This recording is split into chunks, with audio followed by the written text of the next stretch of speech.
ဒီနေ့ cream မှာလေတော့စီမံဖြစ်ပါတယ်ဒါတော့ကျမရဲ့ outfit ပါဒီကတော့မာတာမီကင်မှာတော့လိုက်ပါဦးဒါတော့ကျမနဲ့ကျမအမေ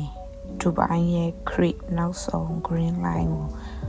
metro စီးပြီးတော့သွားနေရပါဒါတော့ metro ပေါ်ကနေမြင်ရတဲ့ sunset လေးပေါ့နော် metro ကတော့လူရှင်းပါတယ်အခုကတော့ creek နောက်ဆုံးရောက်ပါပြီ exit 2ကနေထွက်ရတယ်ပေါ့နော်1ကကြတော့ library ပါ2ကတော့ဒီငကိုရကူသွားမနေရပါတော့အခုကတော့လှေတခါထပ်စီရမှာမို့လို့ဘုတ်ဆောင်ညာဖြစ်ပါတယ်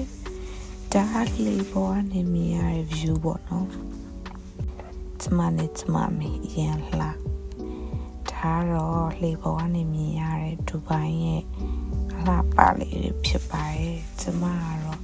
လေကောင်းလေတန်ရလို့အရင်သဘောကျပါတယ်ကျမဒီနေရာကိုရောက်တာ3ခေါက်လောက်ရှိပြီပေါ့နော်ကျမရဲ့မာသားကြီးကတော့ first time မို့လို့သူကတော့ဟိုကြည့်ဒီအမှမြင်နေရတာစာကြည့်လိုက်ပါကဲဒီလိုနဲ့ကျမတို့လေစီးပြီးတော့အခုတော့ festival city mall ရောက်ပါပြီ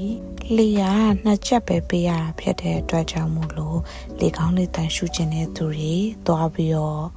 try ကြည့်သင့်ပါတယ်ကျမတို့က green line ကနေတိုက်ရိုက်သွားတာဖြစ်တဲ့အတွက်ကြောင့်မို့လို့အသွားအပြင်ရောစုစုပေါင်း10ချက်ပဲကြာပါတယ်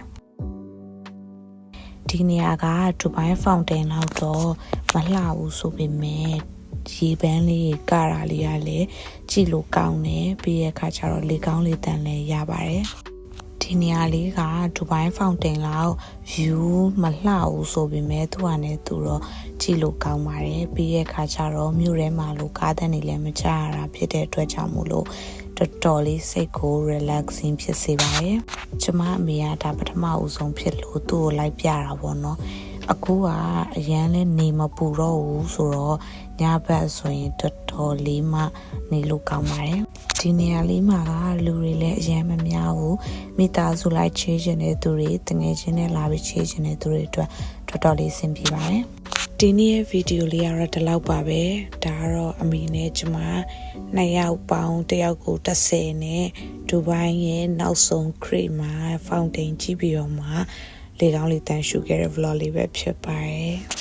ဒါဆိုရင်တော့နောက်ထပ်ဗီဒီယိုတွေမှာပြန်ပြီးတော့ဆုံတွေ့ပါမယ်အားလုံးပဲကျေးဇူးတင်ပါတယ်တာ